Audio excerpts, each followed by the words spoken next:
I didn't hear you cut off for a second. All right, so now we've got the recording started. Uh, yes, what I was getting at is that looking for the actual teaching of the Buddha is suffering and no suffering, broken down to the Four Noble Truths. So it is, in fact, the Four Noble Truths that is most worth spending time with, reflecting upon, thinking about, taking a dedication to the investigation of the Four Noble Truths, and add one little component to that, and that is with a mind that's fit for work. All right? Which means that a mind that is free from past and future, so that we generally don't try to investigate the Four Noble Truths from the view of the past.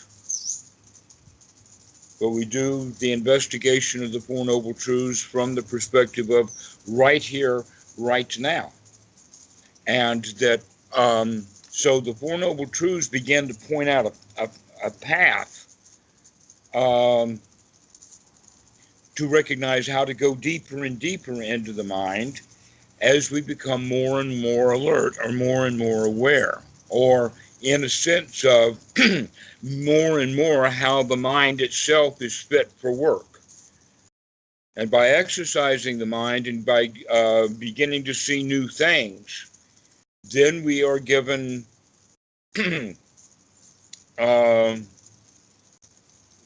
let us say the ability to see even deeper things that we didn't see before. And once we see those things, we recognize them immediately for what they are. They are suffering. And we also recognize that, here is the source of that, and this is the path to the end of suffering.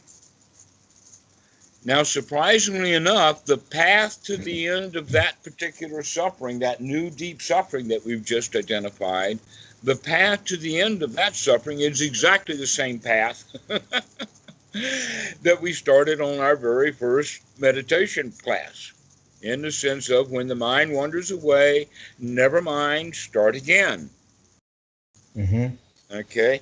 To do that requires actually four of the Eightfold Noble Path. And the goal is one of the aspects of the path, which is right noble concentration or a unified mind.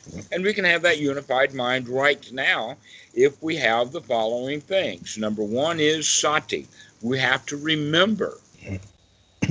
In the case number one, it's to remember that the mind has wandered away from the breath. Or we remember in a very quick way of saying it, we remember to be here now, or we remember something that we wanted to remember, and that is, I did remember. An example of that is, where's my coffee cup? Oh, I remember. All right. And so this remembrance then is sati. That is part of the Eightfold Noble Path. And what we're actually going to do is to remember to take on right view.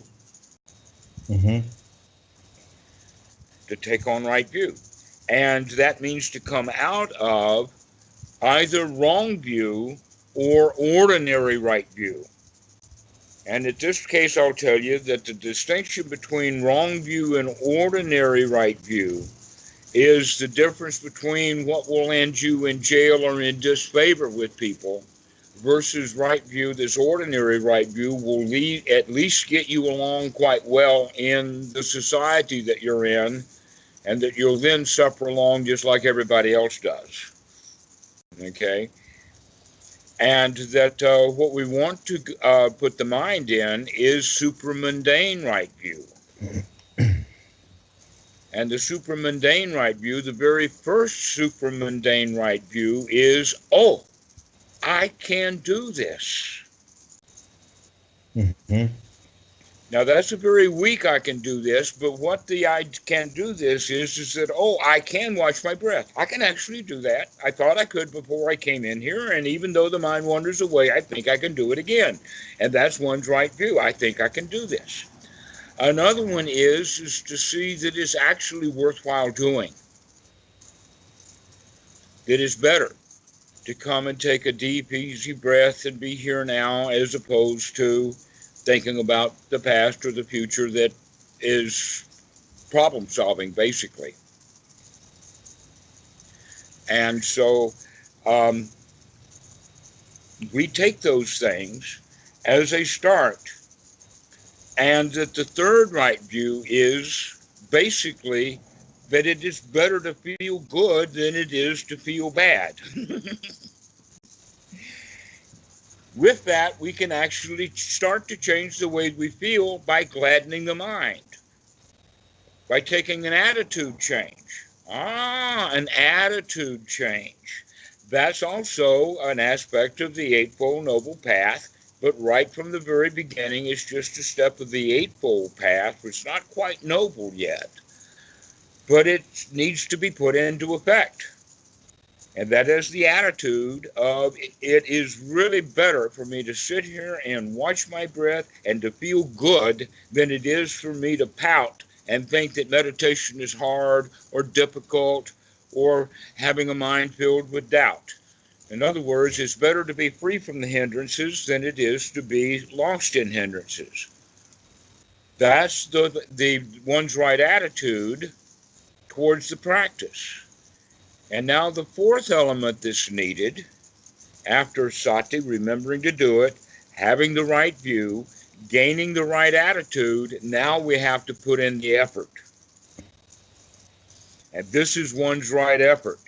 One's right effort is to recognize the difference between what is wrong attitude and what's right attitude. And then one's right effort is, right or wrong view, or supramundane right noble view. And then we take on the right attitude. This takes work. Why? Because we're actually working against our old bad habits, our old patterns, the things that we didn't see before. Now that we see them, we're beginning to say, okay, because I can see them, now I'm responsible for them. And so from this very, very beginning, we take on that right attitude that is eventually going to lead us right into nobility, because we're going to continue to stay focused on the Eightfold Noble Path. And that while you're sitting, in fact, the Eightfold Noble Path is actually a five noble paths, five-stage, because right speech is already perfect because you're not talking. And right action is already perfect because you're not doing anything. And right livelihood is not even happening right now. Okay, and so those are just given when we're sitting in meditation. They only come into play when we're out in the world having to deal with the world. But taking that deep breath and beginning to have a nice sigh, oh, this is just so nice, we can go into a little state of nibbana. And when we're in that state of nibbana, the mind is unified. It's not agitated. And if we can do that long enough, then the whole chemical system that keeps the body agitated can start to drain out also. We can actually turn off the amygdala. Down, boy. Nothing to be afraid of here. Nothing to look at. This is all good. Move along, amygdala. Go about your duty somewhere else. You know the amygdala. You know what I'm talking about. Yeah. That's the source of fear. That's the source of anxiety and tension. The amygdala is the trigger for the self-preservation instinct. And it communicates with the adrenaline gland through the glands that are at the back of the skull that are right there close to the amygdala, which I think are pituitary, pineal, that kind of stuff. And they send chemical data down to the adrenaline gland. Now, the adrenaline gland is located where? Right on top of the kidneys. Well, why would you have the adrenaline glands right on top of the kidneys? The answer is a question, and that is, where do you think the adrenaline gland is going to get all its poison that it's just been ordered to pump into the bloodstream? Okay. The answer is the kidneys. Mm-hmm. So the kidneys then are the storage place of all of the ingredients that are needed to be put together into complex proteins and amino acids to be pumped into the bloodstream. That is what gives us the flight or fright mechanism. And that the most place that they're having blood is in the chest. This is why people feel, that's the whole concept of the heart, is because we feel tension, we feel anxiety, we feel pressure, we feel emptiness, in fact, in this chest area. But what people haven't been, I mean, this is kind of, the neuroscience that I'm teaching here is new information. That is, in fact, it's not the heart that is the heart. The heart is back here. Mm-hmm. That's where the heart is. The heart is in the back of the brain to where the mind is in the front of the brain. And that the big problem with humans is that we operate on automatic pilot far too often. And we need to wake up and get exercise the frontal cortex and put it to work. Mm-hmm. And surprisingly enough, the better and more fit for work it is, and the deeper we can see into the nature of suffering. Mm-hmm. And so with society, we can start with Edward Bernays, and we can dig right down to it to recognize, look how much harm Apple and Amazon and all, and everybody just loves Amazon because they do so much good for them while putting a lot of other people out of business and all kinds of stuff. Mm-hmm. So there's a lot of unhappiness out in the world, primarily because the world is based on a competitive model Mm-hmm. instead of a cooperative model. So what we have to do as individual Westerners is begin to change our entire model of the world out of being a competitive model into a cooperative model, because it's safer, not so dangerous, to recognize everybody as a friend and a companion.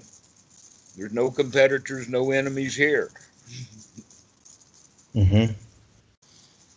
All right, and so this is how the Four Noble Truths, been by keeping our mind focused on the Four Noble Truths and think about that rather than enemies or problems to be solved or worries from the past or worries for the future or worries about things we want that we don't have. In fact, the Buddha is very, very clear that one of the primary causes of suffering is wanting things we don't have.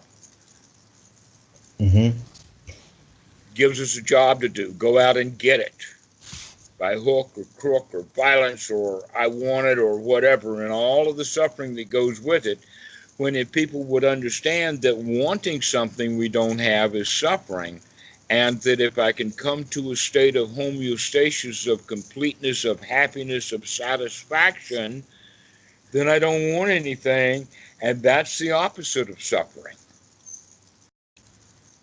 And so that first and third noble truth work together as we begin to understand the nature of suffering and what it's like to be free from the nature of suffering. So these are things to start working on as much of the time as you can.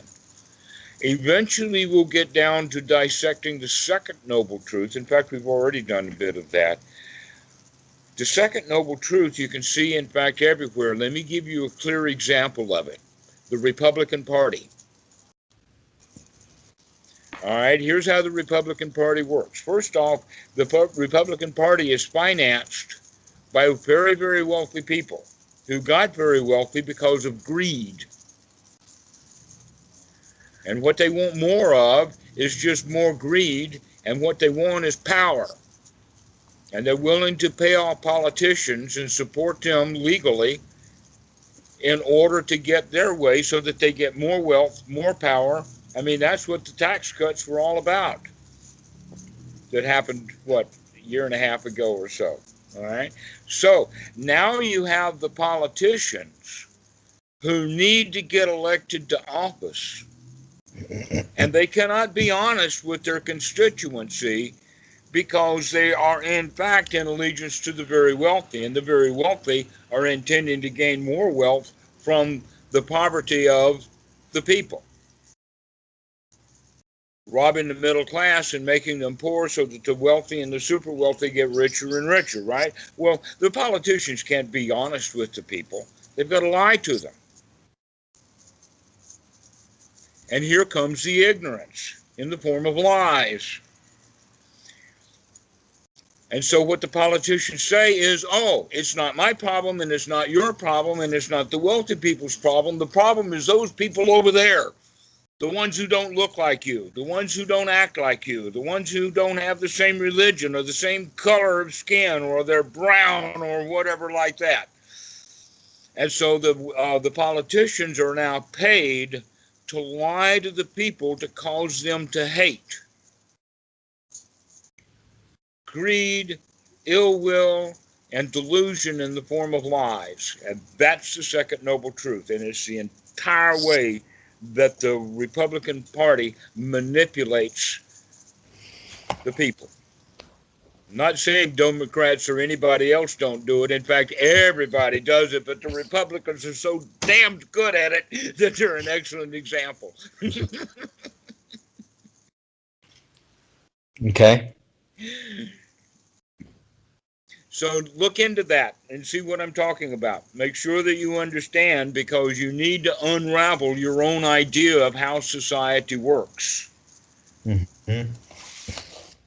Okay, let me give you another example along that level, and that is that because of the self-preservation instinct, when someone goes to work for an organization, they now identify with that organization, and therefore they want that organization to succeed because that organization's success is underpinning my success. What this does is it gives a lifespan to organizations. And what it does is it means that the original intention of the organization was to do something, to make money, or to like the Red Cross, do something altruistic. But over the years and over time, the primary job of all of the people in the institution is to keep the institution alive no matter what. And the Red Cross is a good example of that, because they take 80% of all the donations they get just to keep the place operating, and only 20% of the money goes to the actual work of Red Cross. This is public knowledge, famous for that, okay? Yeah, I've heard that. And so, so many things are in the Dhamma like this, and you can see how the society is built together. It cooperates only enough to keep the system working. Other than that, everything is done through competition, through selfishness. And so let's look at another step along the way. People who are moving out of that very deep second noble truth system that the Republican Party is in, they begin to say, oh, wait a minute, the government has responsibilities. It has to be able to give health care to these people. We can't leave them suffering that way. We have to have Social Security. We have to have Medicare, etc. like this. We have to have some social services. Those people are also caught in the sense of being victims. They don't like the fact that the Republicans are doing everything they can to rob everybody, and so they want to make things better. Well, everything that happens now is going to make this a fight, that whenever the Democrat, in fact, in every election, not only are there winners and losers, there's a whole bunch of winners and a whole bunch of losers, and no side ever gets what they want. And this past election is a good example of that. The Democrats didn't get what they want. They wanted more.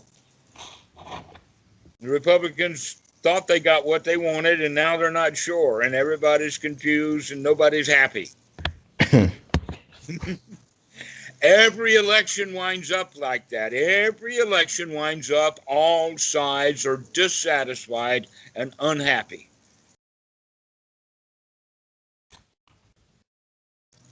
The only way for you to be happy about an election is not seeing it as something important and valuable, or that you're rooting for one side or the other. That's holding a banner, choosing a side. If you choose a side, you'll lose. Mm-hmm. That side will not be happy with the outcome. Sometimes they do win, but most of the time everybody feels disappointed. So if you choose a side, but if you don't choose a side, then you can enjoy the game. Mm-hmm.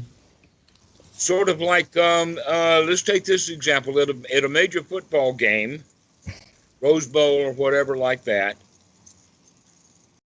most of the people are either there playing on one team or the other, work for one team or the other, or are supporting one team or the other. I like this team and not that team. This is the crowd. This is the whole point of being there. But there are other people there. Janitors, concessionaires. They don't care who wins or loses. Mm-hmm.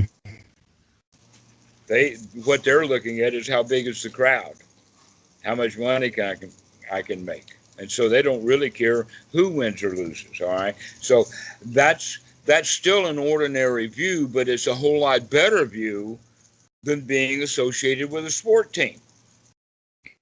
Mm-hmm. All right, so where I'm going with this, back to the voting, is that you can either vote out of wrong view, Republican, or you can vote out of ordinary right view, the Democrats, or you can take a supramundane right view and stop voting altogether. Who needs your vote?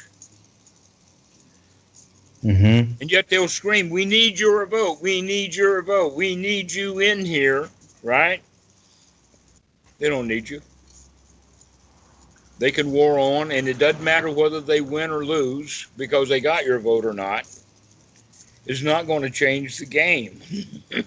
It's always going to be a game with unhappy people all around. So this is why a Dhamma dude doesn't bother to vote, but there are a lot of other people who don't vote and then become disappointed later. They didn't bother to vote, but they still don't like what's going on. Mm-hmm. But when you recognize it's just all in the game and it is all in society, and basically the answer in that regard is, well, so far so good. The humans haven't destroyed the planet yet. Maybe they won't. It's optimistic. Well, until they do, enjoy. Mm-hmm. And the way to get that joy is by dropping out of that century of the self, the selfishness of society. To drop their rules, drop their ways of doing things, and start to live your own way based upon real wisdom, real knowledge, the knowledge of suffering and the end of suffering. And so this becomes our new way of looking at the world, of finding an easy way out. Now, one of the qualities of that is that you have to come out of victim. Victims depend upon a society. Otherwise, how can I define what is victimhood? It's their fault. We have to blame something else.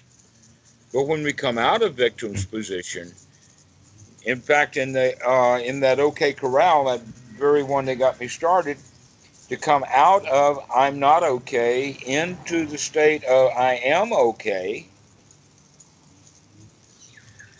is a change of attitude. right back to the path again.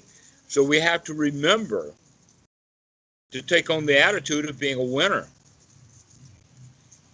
One of them, by the way, is the Pali phrase of satipanya, to remember to be wise, to remember to take the wise way Mm-hmm. rather than the society's way, which also requires a constant reinspection and reevaluation of what's going on right now. We Mm-hmm. have to make up our minds about what to do based upon what's happening in this moment, rather than trying to follow some old plan that didn't go right. The present moment is always what has resulted from an old plan gone wrong. Mm-hmm.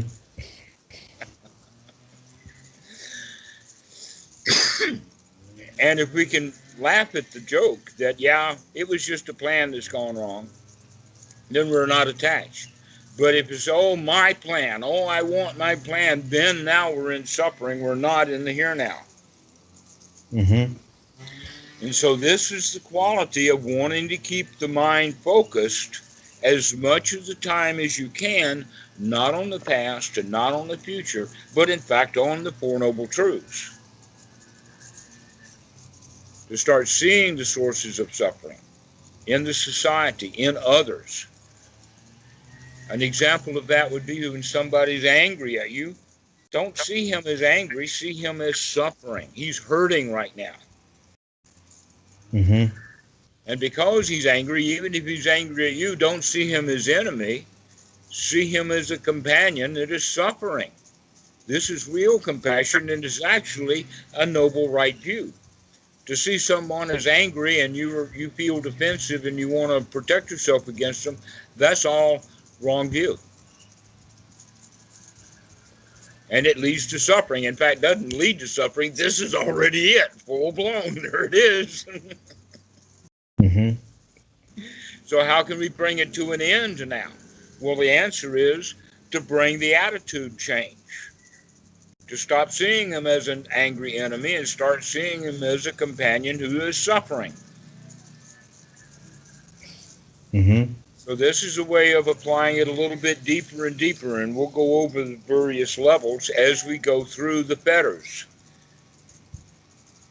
Because one of the primary things of keeping focused on these Four Noble Truths, especially if we go into great depths of the Second Noble Truth, and when we go into great depths of the Second Noble Truth, this is what we call Paticca Samuppada, which is actually a map of how the mind works. And every step along the way is a cause and effect relationship.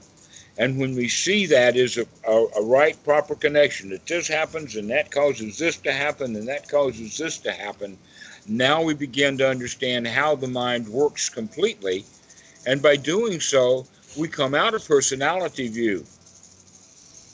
We That's stop the seeing me as a me and start seeing me as not a me at all. I'm a process instead. that's the dependent arising, right? Yes. And everything is dependently arisen. Everything. In fact, that is what the cause of law and effect. Now, in the Pali, in the time of the Buddha, it was expressed in the way like this. With this, there is that. Without this, there is not that. That's clearly an explanation of cause-effect relationship. This causes that. All right? And the scientists have already gone so far as to recognize that the speed of light is not the speed of light at all. It's the appearance of the speed of light based upon this cause-effect relationship, which is basically the clock of the universe. And every tick of the clock, everything that was an effect now becomes a cause. The next tick of the clock, all of the things that were affected by that and were affected again now become a cause. Tick, tick, tick, tick, tick, and it's going at a really fast clip. Mm-hmm. And in fact, um, let's not go too deep into physics right now, but it's really brilliant of how the Dhamma fits right into nature at very basic realities, all the way up.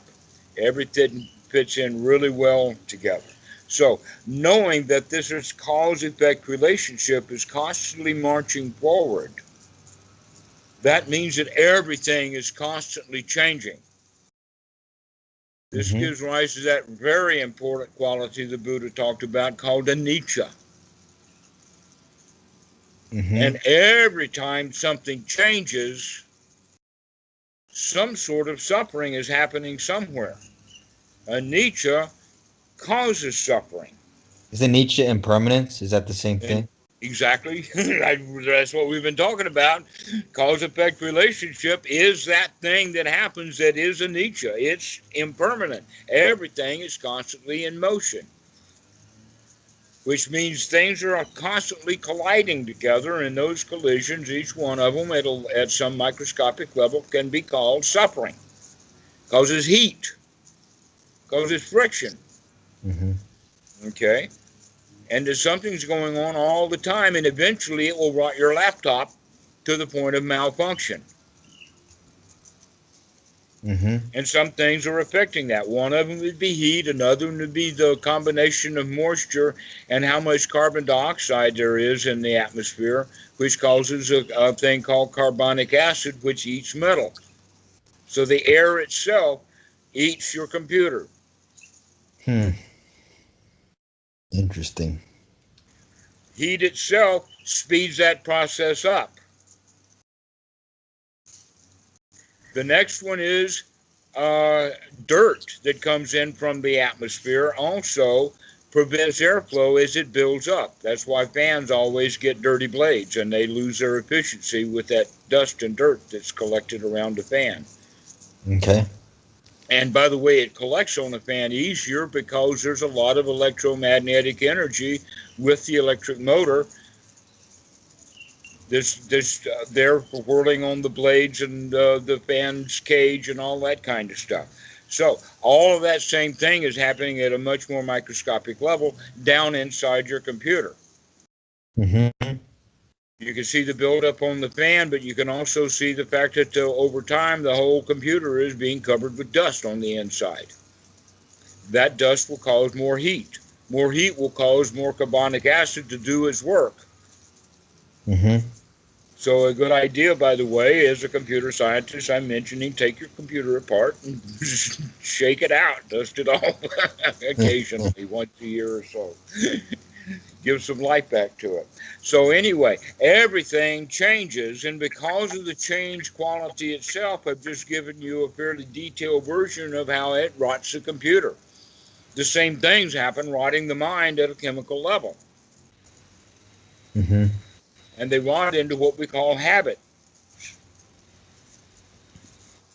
And so we have habit patterns of suffering in the mind. And those original patterns were already there in the form of the programming that was what we call the instinctual level. Genetics, right? Genetics, exactly, all the way back into time. Mm-hmm. Here's an example.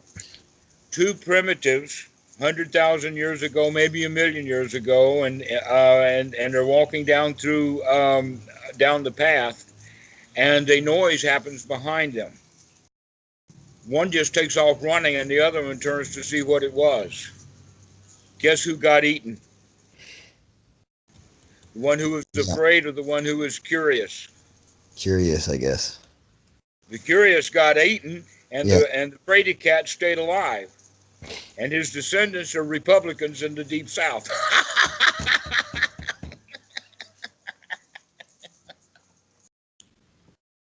That's a joke, son. That's a joke. Yeah. Yeah, So, that's why they say that there's a selection for superstition because if you get it wrong, it's not a big a deal. If you're over like you just said, if you're over cautious mm-hmm. and you False connect positives. dots, yeah, if you connect dots that aren't there, it's usually not as big of a problem as missing and connecting the rare event in which there actually is a connection. Even though you're still wrong the majority of the time by doing that, you're right when it You counts. survive. You Yeah. survive. Right. Right. Exactly so. That false negatives are really dangerous. Better to have a false positive. If you're going to make a mistake, invent a God. Yeah. Well, what we do in Buddhism is say, no, no, we're going to investigate because we already have a deep understanding. Right now, things are not dangerous. But the ordinary mind who has all of this deep programming built in will see danger when there is nothing to be dangerous. An example of that is at school, the 14-year-old fat boy is walking down the hall, and all of a sudden he sees the bully and his friends rounding the corner. And immediately the 14-year-old kid starts to cower and feel afraid, inviting the bully to come pick on him. Mm-hmm. Just his very attitude. Mm-hmm. Okay? The bullies learn how to pick up on that. Another example of that is dogs can sense and smell fear. And so they know who to bark at. Yeah. If somebody's not afraid of them, the dog will ignore them. But if somebody's afraid of the dog, then the dog's got work to do now. Okay? That's what fear will do for you. It creates tension and problems where, in fact, there's nothing to be afraid of. That's an attitude change. A major attitude change is to recognize there's nothing to be afraid of. I can relax. I can be happy. I don't have to keep building a fort. Mm-hmm. Because look how many people have their greed that is actually underpinned by fear of not having enough. Mm-hmm. That it's not good enough. And one of the ways that we do that is by comparing ourselves to others. Now, that comparison of oneself to others is a really deep thing. In Pali, it's called mana, and it's actually, I think, listed as like the 8th out of 10 of the Fetters. Okay. Is comparing ourselves to other people. Why? Because we'll either wind up in pride, and you know the Bible's got it right when they say that pride cometh before a fall. Yeah, I just realized that I was confused. I was confusing in my head as you were talking the hindrances with the fetters. So we've talked about the five hindrances, but we've not talked about the fetters. Have not Okay. yet talked about the Fetters yet. However, they fit hand in glove to the point that some of the fetters are actually hindrances in the moment that you have them, but they are fetters because they keep coming back until they're, let's say, beat with an ugly stick. Sorry, I'm confused though. So what is the significance of the hindrances as compared to the significance of the fetters? Like, what's the difference? They're both All right, bad let me stuff. give it to you this way. Okay. All right, let's look at it from the position of the second noble truth. Okay.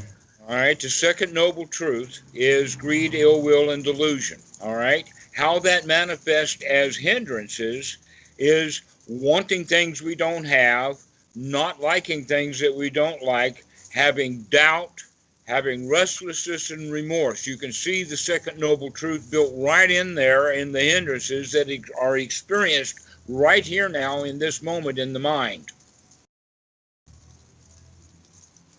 In the sense of the past, we deal with the past.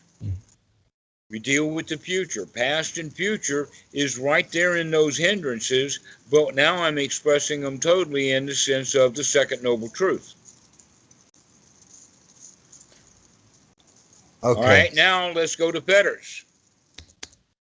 Yeah. Because in fact, there's no confusion here. It's all just one thing. All right. Now, let's look at from the position of what is a Sotapanna. A Sotapanna is one who really understands and knows deeply the Four Noble Truths and practices them diligently, and that this is called knowledge. This knowledge is actually the destruction of ignorance. And there are three fetters that are associated with this knowledge. The first fetter is personality view. Who am I? The second fetter is doubt. And the third one is knowledge and vision of what is the path and what is not the path. Now, this is interesting. The knowledge and vision of what is the path and what is not the path both eradicates the doubt about what is the path, and it also eliminates those things which are not the path. Mm-hmm. Now, what is not the path? Very specifically, what is not the path is everything that anybody has ever told you. Most specifically, everything that anybody has ever told you to do. Okay. Because anything that anybody has ever told you or ever told you to do so far has not liberated you, has it? No. So it's not the path. All of society is not the path. All of the rules of society are not the path. Everything on the outside is not the path. We have to dig all of that stuff out so that we can actually get down to what is the path. What is the path is what we've just gone over, which is starting with right sati, right view, right attitude, brought about by right effort. And so your effort machine gets really strong. It gets strong enough that we call it dedication. Gung-ho. We become really dedicated to the path, of watching the path, following the path, doing the path, etc., like that. This is knowledge. This knowledge is the eradication of the ignorance that is known as that which is part of the second noble truth, or delusion. All right? So, guess what is now fetter number 4 and 5? I don't know. Lust, greed, wanting, desire, sensuality, sensual pleasure. That's one of them. Number 4. Number 5, anger, disgust, hate. So if you take the first 3 fetters as knowledge, and you add them with the 4th and the 5th fetter, you've got the second noble truth right there. Except that as fetters, they are deep, deep underlying habits that give rise to what's happening in the moment, and in that regard, they're called hindrances. So the deep pathways are the fetters, and the momentary experience of those things are hindrances. And they're all to do with the second noble truth because of suffering, greed, ill will, and delusion. Okay, sorry. So you're saying that the fetters are kind of more underlying. No. Yes, the fetters are underlying. Exactly. They're the habit patterns. Yeah, okay. So the underlying kind of properties that then give rise to the hindrances in the moment. Is that? Yes, exactly. Okay. All right.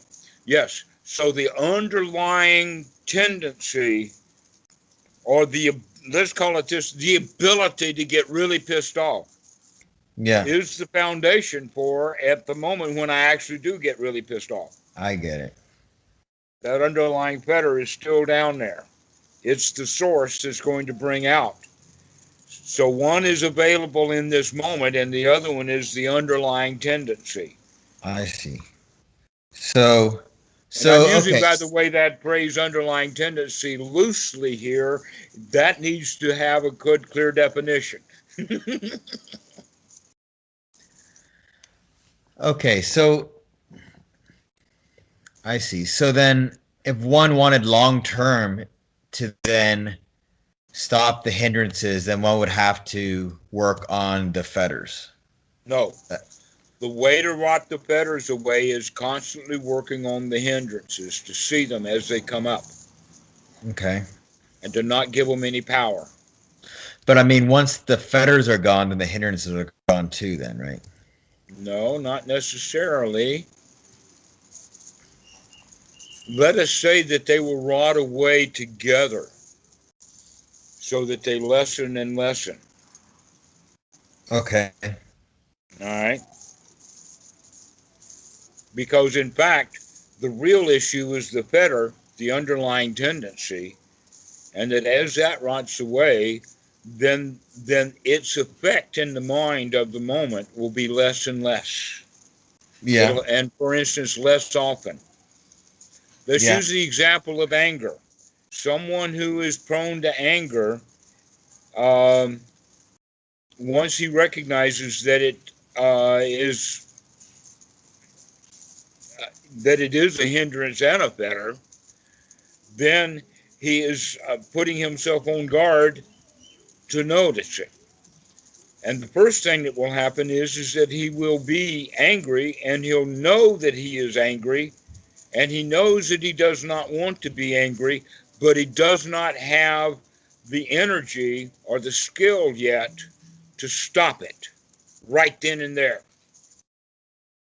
So he may, in fact, need to do something else, like number one thing, shut his mouth.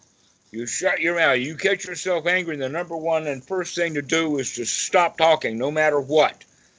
The second thing to do is samanapanasati, take a deep breath. Noticing that even taking a deep breath and even stopping doesn't eliminate the anger, because right now it's too strong and my effort is not good enough yet. But at least I'm going in the right direction. All right. Now that might not happen very often, especially for a Dhamma dude. That's not going to happen often. What's going to happen instead for him is, before that anger got as big as it was, he could see it. He recognized that he said something that was in anger, and he shuts his mouth. He takes a deep breath, and now he can be over it. And he can start to laugh at how stupid he just was. Mm-hmm. Okay? A little bit later, or in fact quite often, now that that has happened, he will also start to watch. So whenever he starts to get angry, he's not even going to say anything yet. He's actually going to start working with the feelings directly before he even says anything. He's going to take that deep breath. Mm-hmm. So you see how the process goes, okay? But it always works with that fetter, because we can catch it as it's coming up as a hindrance and cutting it off without giving it any energy. And the more we can do that, and the more we can cut that thing off really, really early, then the less that pathway is used in the mind. And as those synapses die, that deep pathway will eventually start to die out. I get it. All right. Yeah. That's what we're shooting for. Insight. Yeah. No, I understand, I think. So, okay. Yeah. Not confused anymore. Keep going. Well, now we've covered the first 5 fetters in the relationship of what the job is for the Sotapan. What is his job? It's to pound to death every breath he can these 5, number 4 and number 5 fetters that show up in sensuality, they show up in materialism, they show up in fear of loss, it shows up in judgments of others, of being competitors, having enemies, etc., like that. But the Sotapan has got to be on alert now, because he's already got himself ingrained and grilled in looking for suffering, and recognizing that these 2 fetters are a major source of suffering when they come up in the mind. They come up and apply themselves as hindrances. Okay, so you've listed, okay, so 4, lust, greed, desire, 5, anger, disgust, hate. I wrote down for the first 3, but I'm not sure I wrote them. Personality view, Yeah. doubt, and knowledge and vision of what is and what is not the path. Okay. And as a subheading, you can throw number 4 in there, which is Silabhata Paramasa. In fact, in one sutta, it's listed as one of the fetters. Okay, so you actually have number 1, always number 1. Without number 1, you do not have any possibility of any of the other fetters. And that Okay. is the personality view. The change of position. I am not a victim to the world. Mm-hmm. No one can harm me. Only I can harm me. That's the very first thing that we have to understand is I am 100% totally responsible for my behavior. Not a god, not a devil, not a karma machine, nada. 100% I'm responsible. And number 2 on that asset is that, and by the way, I'm really not here. It's just a process. Wait, I didn't catch that. Could you say that again? It's just a process. Okay. In fact, seeing that process is the teaching of Paticca Samuppada or Paticca Samuppada, called dependent origination or dependent co-origination. I don't And get that how. is, Sorry. all right, if you look at the second noble truth in relationship to the Paticca Samuppada, you'll see that at one end of Paticca Samuppada is ignorance, and at the other end of it is suffering. And the midpoint between them is the feelings of liking and not liking. And you can see how the second noble truth is, in fact, right there in the teaching of Paticca Samuppada. It's because of my ignorance and my foundation and my base that my perception is screwed up so that my feelings are wrong. And my feelings, being ignorant, will lead to suffering. Okay. Okay, so the second noble truth is in fact broken down as this teaching of the sequence of events, the step-by-step things that happen in the mind that lead us into suffering. So it's a clear definition of the second noble truth. Okay. So the second noble truth can be broken down into dependent arising, basically. Right, and it can be broken down to the hindrances, and it can be broken down to the fetters. Ha ha!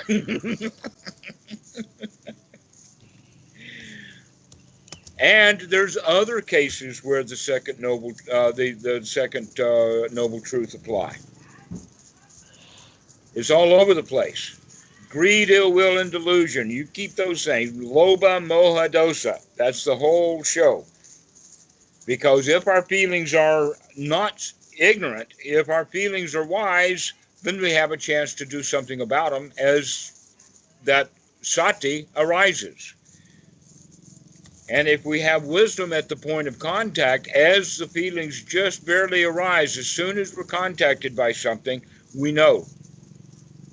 Here's an example of that. Most young kids become unhappy time to time. They get angry, they get frustrated, they cry, they make a mistake, etc., like that. And when they do, the parents don't like it. And somebody will say, "Shut up, kid," and the kid can't shut up. He doesn't have that control. Okay?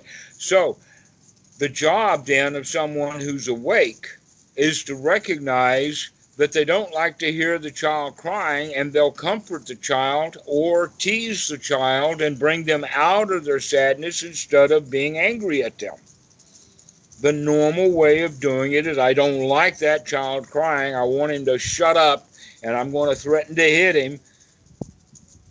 And that just makes the child worse off. Now he's in fear as well as in great suffering. But if we have the recognition, I don't like that child crying, but I know that I don't like it, and I know that it's not appropriate for me to display the anger that I'm building up in this moment, then I can consciously choose to deal with the child differently. So you've listed 5 fetters. What about the last 5? Is that just more complicated or more? I mean, Well, I've actually started to list them by telling you a little bit about them already, and that we'll deal with them at a later time in actually one at a time. Each one of them is worth its own talk, or at okay. least two of them together. But the very, very restlessness that is part of the mind as a hindrance is actually a restlessness that is inside of each of us. It can also be thought of as a longing or as a feeling of emptiness or despair, and that is directly associated with other of the high fetters. They fit together. But that basic restlessness is where it. An example is when people talk about boredom. The Hmm. child says, "I'm bored, mommy," which means I don't like what's happening right now. And mom's job thinks is to find some entertainment for the child Yeah. rather than directly deal with the restlessness that's inside. You can see, in fact, how restlessness is boredom. Yeah. This That is if a student becomes bored in class, basically what it is that his restlessness has now overcome his ability to pay attention. yeah. It's funny. It's just something I realized a week or two ago that I was increasing the length that I was meditating for, and I would get restless or bored, and I would just kind of like look at it, and they would go away, just like every other distraction goes away. And I kind of realized implicitly I've been projecting I'm bored of this, like this situation is making me bored. But because it can just pass like a distraction passes, it makes it clear that that was just a projection. It's something that's playing out inside of my head. And I'm just projecting the causation to be the situation I'm in. Mm-hmm. Exactly. Anyway, Now, yeah. you also mentioned something, and that is about it happens later. Basically, what happens is the mind itself begins to get tired, and so it retreats back into hindrances rather than working. Hmm. All right. So, in fact, the frontal cortex was keeping the anterior cortex at bay, but that takes work. And after a while, the mind gets tired and it says, "I give up." I go back and I leave it to the reptilian mind, let him do it. And then the reptilian mind is going,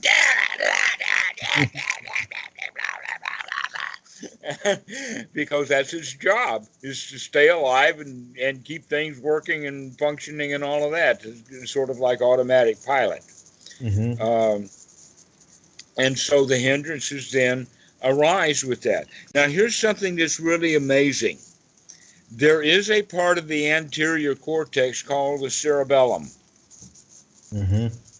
And the cerebellum then is now known by the psychiatrist and the neuroscientist as a kind of a seat for memory. And the answer, and then the question is, are you sure about that? Because memory is stored in different ways and in different places. That the cerebellum actually does store memories, but it stores them as emotions or as feelings. That is like the Sita Sankara or the mental memories that we build up that are emotional in nature are all stored in the cerebellum, and that gives in fact that cerebellum is the place that this stuff is stored, which means that's all these old bad habits are stored in the cerebellum. That's where they come from. So long as we're alert and awake and operating wisely out of the frontal cortex, then the cerebellum is taking a vacation. Hmm. But it's ready to go right back to work because that's its nature. So Hmm. that's another way of looking at it is that when we see those feelings come up, I don't like that child crying, that feeling comes out of the cerebellum. And in fact, it's instinctual because nobody likes a baby to cry. Everybody does not like a child crying, and there's a whole lot of really old reasons for it. One of them is danger. If there are predators around, you do not want a child wailing. You want him to shut up, no matter what, right away. In fact, the first time that I recognized that was in a television series with Al and Alda called MASH. Have you ever heard of that sequence? Okay, it was basically the format was for the Korean War, but it was actually commentary on the Vietnamese War. Yeah. Right during the middle of it, okay? And one of the episodes, they were on a bus traveling in very dangerous territory, and a woman was having difficulty with the child crying, and Alan and Alda kept telling her to shut that kid up. She did. The child stopped crying. Later on, they found out that she smothered the child to death. It was that important. To get that kid to shut up can get that dangerous.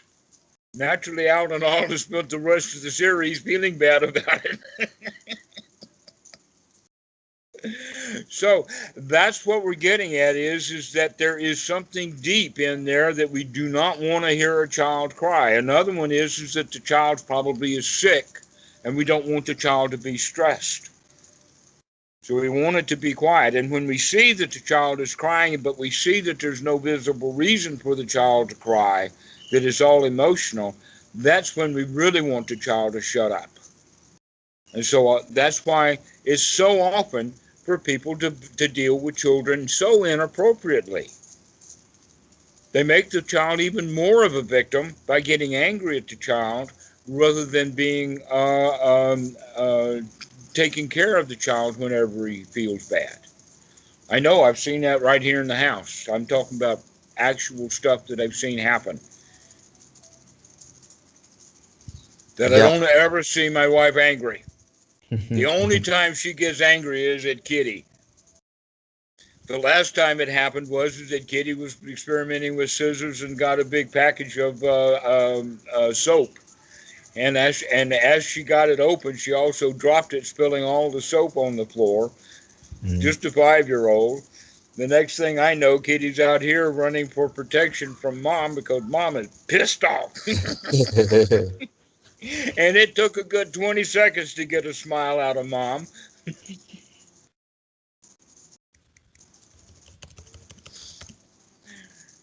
So that's how we have to deal with it. But you see, many dads would take the mom's side. You stupid kid, why don't you watch what you're doing, etc., like that. Blame the child. Rather than the fact that, oh no, I really like the fact that Kitty's out there experimenting. I made mistakes too. Yeah. And so we want to congratulate the kid, but because of the behavior of the child, we will often be unhappy and angry, teaching all of the wrong things to our children. But now you recognize that part of the raise that you are now is because that was what happened when you were a kid. Mm-hmm. That we don't know how to raise our children. We raise our children the way we were raised. And so we pass problems on one generation after another. And a clear example of that is both alcoholism and domestic violence. If a dad is violent to the kid, that kid's going to more than likely be violent to his kids. It's just part of the nature. It's part of the way that we were trained. And so you were a product of your upbringing, and you can let that all go and put that in the list in the point of being in the past. That's another thing. If we stay out of the past, we let all of those old things that are stored incorrectly as bad emotions in the cerebellum kind of rot away, almost in the sense as the cerebellum repairs itself over time, it actually erases bad feelings and the way that we feel bad. And by not giving any of that any energy at all, then just the natural way that, let us say, I'm looking for the law, entropy. Mm-hmm. Now, the word entropy is actually used in two different ways. One is the law of entropy in physics, but you can also see the way that it's used in a similar word, atrophy. The things that are unused or unexercised will get weaker, and things that are used and exercised will maintain. Mm-hmm. Clear example of that is a motorbike. If you park that motorbike in the garage and don't use it, it's going to be really hard to get that thing ready to work the next time. But if it had been used and maintained, then it would not be in such bad shape. So that's another quality. People will put a laptop that's perfectly functional in the closet, and a year later they bring it out, think it's going to be functional. It's dead meat because things atrophy. All right, so that also happens in the mind. If we're not going to give any effort or any energy at all to anger, then all of the old memories of anger will start to rot away. So in that regard, you can see that, or you can say that fifth fetter is actually stored in the cerebellum. But if we don't ever bring it out and exercise it and use it, then that data will eventually rot away. And when we're exercising and using it, that means in this present moment, it's a hindrance. Mm-hmm. And so long as we can always keep that stuff out of the mind, don't think about the past, leave it alone, then that will also help those old emotional memories rot away too. But there will be times when the feelings of not liking show up, and we'll talk about the way that Paticca Samuppada operates at a later time. But there is a point in when feelings just arise, and then they start to grow. And the earlier you can catch this stuff, then the easier it is to deal with Okay. because it's weaker. So then, That's why we want to be on our toes, be on guard, basically. yeah, and I imagine that you're referring to the dependent arising stuff. Is that Yes. Uh huh. okay? Um. Okay. Can I ask a few questions? Sure. So the five hindrances. Is this so? I'm not okay. So I understand now the link between the fetters and the hindrances, and I understand that the. I think I understand. We haven't discussed in much detail the Four Noble Truths, but I think I understand how the five hindrances relate to the second noble truth. I guess I don't really. Is the five hindrances, is it meant to be an exhaustive list of something, or is it meant to be examples of something? So I understand that these are kind of Think negative about ones. a piece of pie and Okay. that you happen to cut it into five slices. Uh-huh. Okay. That's the only way to look at it. It's just five different ways of slicing and dicing things up. Okay, so like if I'm in a And bad. basically, what we're dicing up is the second noble truth, and we're giving two of them, the wanting things we don't have and not liking what's happening. Those two feelings of liking and not liking. There's also a third kind of feeling, but that third kind of feeling, which is called neither liking nor not liking, but it's still a strong feeling, emotion, and its hallmark is curiosity or fear or confusion. We want to know because we want to know whether we like it or not. We want to know friend or foe. We want to know whether we like it or we don't like it. And so that leads to curiosity, but it also leads to fear, doubt, confusion when it's done inappropriately. And when it's done correctly, it becomes curiosity, fascination, dedication to observe. Okay. Okay. So, in fact, the second noble truth is only three kinds of feeling. That So third feeling, the feeling of ignorance, is that I don't know how to feel. okay, but okay, so then I'm confused then. Okay, so this okay, so I get that the so if I'm in a negative mental state, you're saying that one of these five hindrances is probably going to describe my mental state in some way, right? But No, let me do this with you. There is in Sutta number 39 a list of analogies. so yeah, so I have those written down. Okay, that and those analogies are the way that we need to look at the hindrances in the sense of a get out of jail free card, or Mm-hmm. dismissed from the hospital, or Mm-hmm. paying off a debt, Mm-hmm. or being discharged from service, Mm-hmm. or having arrived home after a long journey with all of our valuables. Okay, in each case, if we're thinking about something that happened in the past, then we are in a hindrance that can show that one of those analogies.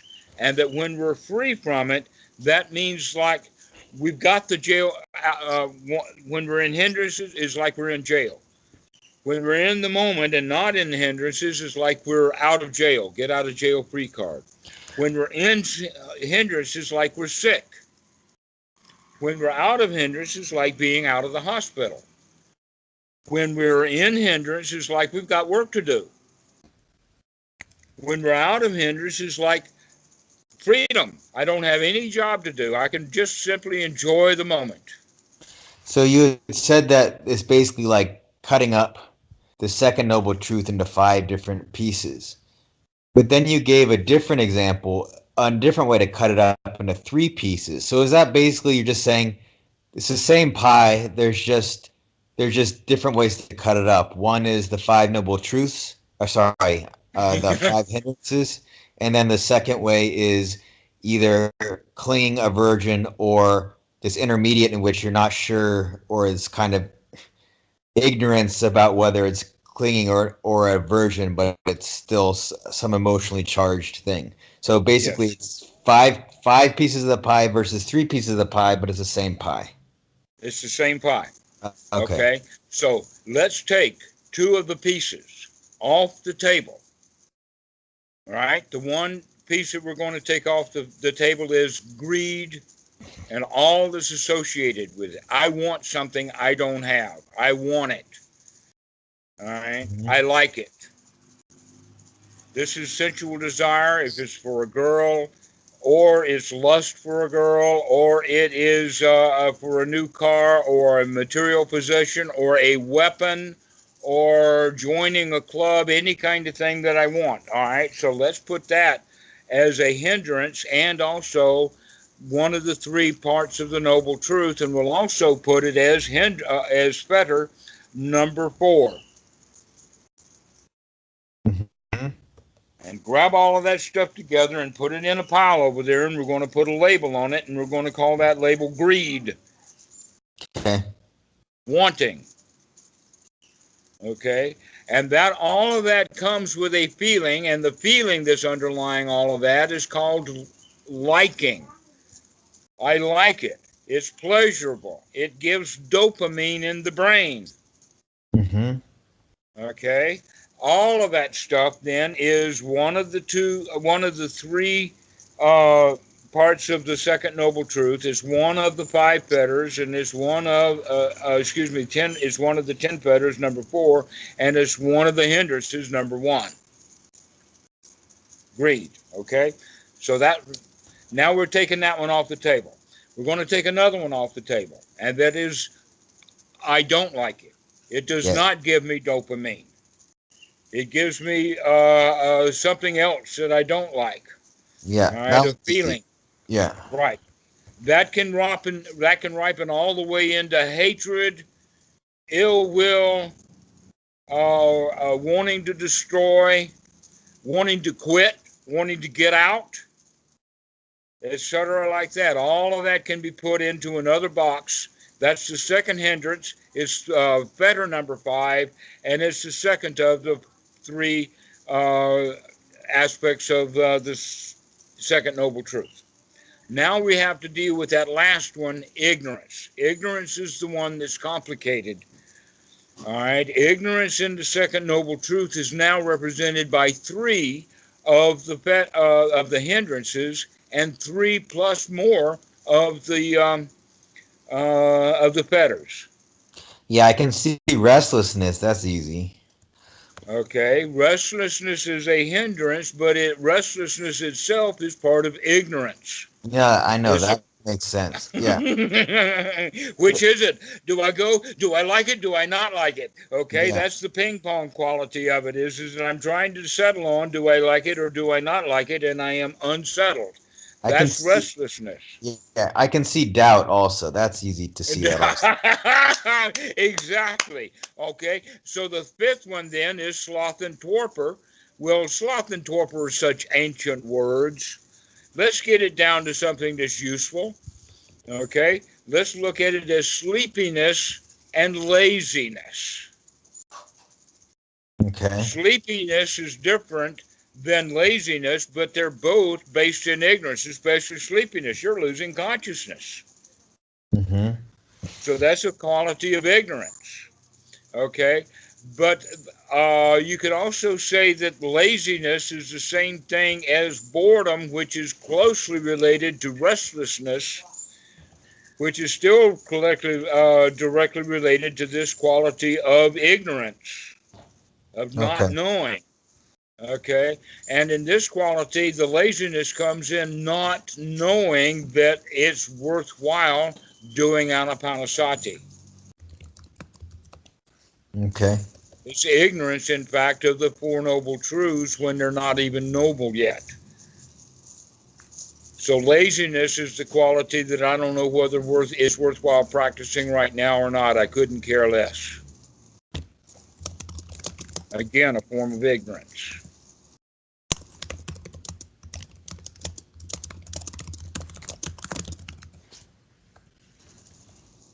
Okay. Okay. Now let's go and look at fetters, because the first three fetters looks like that the second noble truth is actually broken down now as to the first three fetters plus.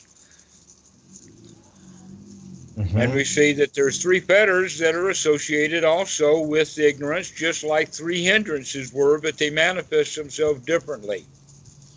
All right, the Yes. first fetter is the ignorance about who am I. Mm-hmm. One of the ignorances is I'm my daddy's son. Another ignorance is I am, which means the fruit doesn't fall far from the tree. Okay. Another ignorance would be I am an electrician. I'm an engineer. I'm a priest. Okay. At any particular moment, no one is any of those things. Those are concepts. The engineer is not really an engineer. He might have an engineering degree, but if he's thinking about Dhamma right now, he's a Dhamma dude, not an engineer. It's only when he's doing engineering work that he's an engineer. Mm-hmm. Okay? So, in fact, that's a form of ignorance. Who am I? The answer is it depends upon what's going on as to who you are. So, who you are is changing constantly. In fact, who you are is sometimes there and sometimes not. Sometimes you're not existent. That the self, in fact, arises and then passes away, and it arises and it only arises in the service of suffering. If there was no self, then who would suffer? So you can think of the self as nothing but a bucket to carry suffering in. Mm-hmm. It's the object of suffering. It's the point of suffering. And if there's no self, there is no suffering. Imagine it like this. Imagine suffering was a lance or a spear that was being thrown at you, but you're not there. Mm-hmm. So who or what is it that stabbed with that spear? The answer is I stepped out of the way. There was no me there. Mm-hmm. No suffering. Okay, if I don't get struck by the suffering, in other words, somebody says a bad word to me, but I let it just slide by, then I don't suffer. But if I catch that and get struck by that angry remark, then I'm going to suffer. Mm-hmm. So the real point about all of this is, can I have enough sati? Can I have enough remembrance to be here now? Because if I'm here now, I can actually manage the slings and arrows of outrageous fortune and laugh at them as they step out of the way because there's no me there to get hit. That's personality view. You can see how that is based in ignorance because we don't know who we are. We think, in fact, that that arrow is thrown at me or that spear is thrown at me, that it's my spear and I've got to get hit with it. Mm-hmm. Okay? So it's based in ignorance. The next one is the fetter of doubt. And you can see that the doubt is a fetter. Now, really, what the doubt is doubt about how to live. A really, really deep kind of doubt. A doubt about not knowing what's it all about. Gives rise to a lot of different music, a lot of different songs. It's almost in the sense of a despair. Is one of the examples of the song is What's It All About, Alfie? Another example of that kind of song is That All There Is?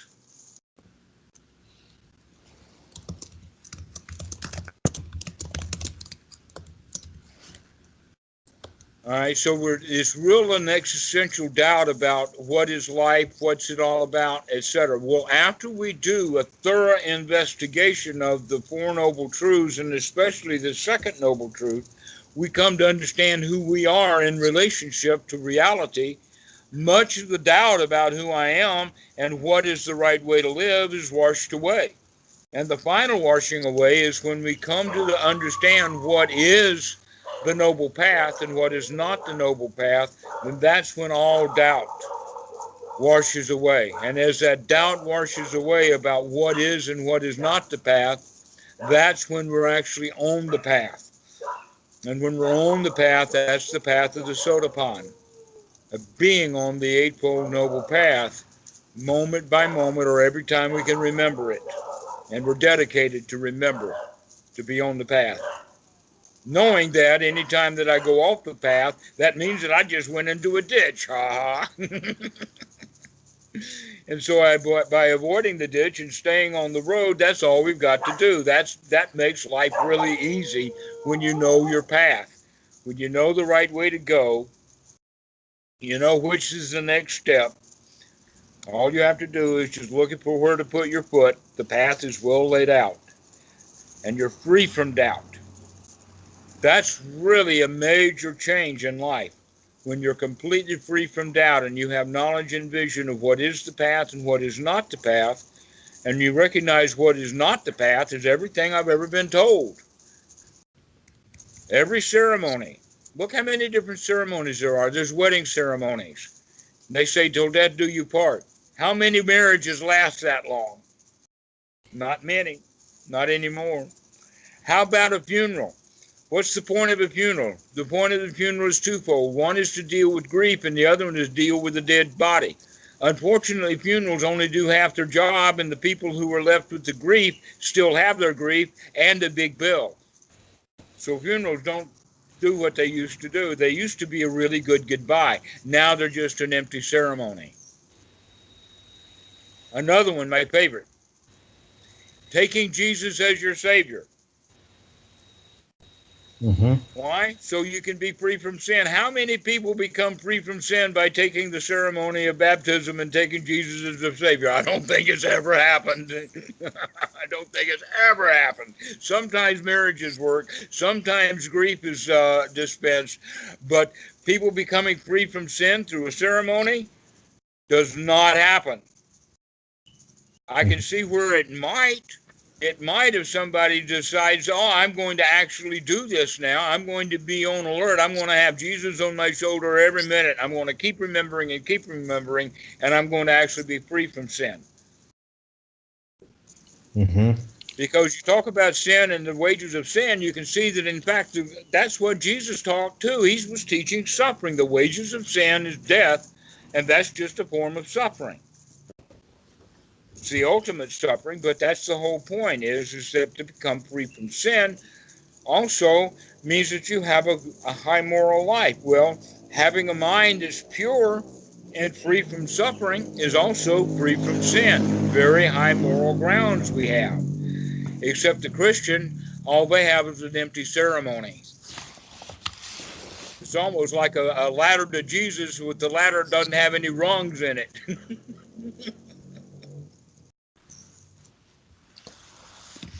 So the first 5 fetters, those deal with the sotapan, and then the other ones don't deal with sotapan, or is that not right? Exactly. The Sotapan is finished with these first 3 fetters.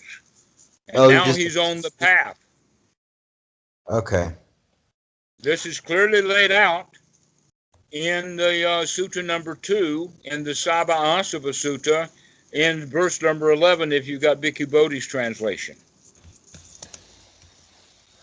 Okay, so Paying attention, this is suffering.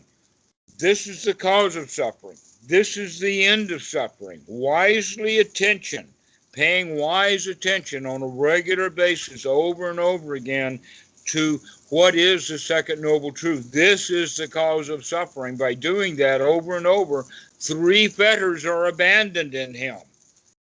The first one is personality view. The second one is doubt.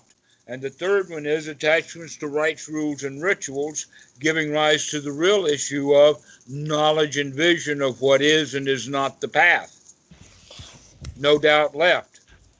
So this is the state of Sotapan, and only the Sotapan has the tools necessary to actually rid himself of greed and ill will. Though the Christians know that they should be giving those things up, they don't. They become hypocrites instead, because they don't have the tools. Okay. They don't have the wisdom. They don't have the knowledge. Okay, so you're saying that the sotapan has given up the first 3 and then is then able to then work on 4 and 5. Is that what you're saying? Precisely so. Okay. And he becomes dedicated to doing so. Okay. Gotcha.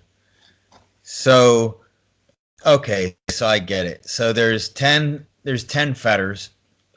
The first 3 go there, and then they're going to progressively go as you progress further in the path. That's how, okay. Exactly. I understand. What I like about the Dharma is that it's logical, or like it fits together nicely. I like that.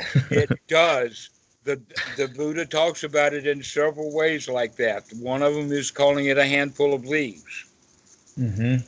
It's just a handful, but for the beginning student, it's quite a handful, because he's seeing it from the perspective of a beginner or a victim. But when he sees it as a lion, he holds that up and says, "Rawr!" Yeah, this is it. Just a handful. I like how it's conceptual. It makes sense to me.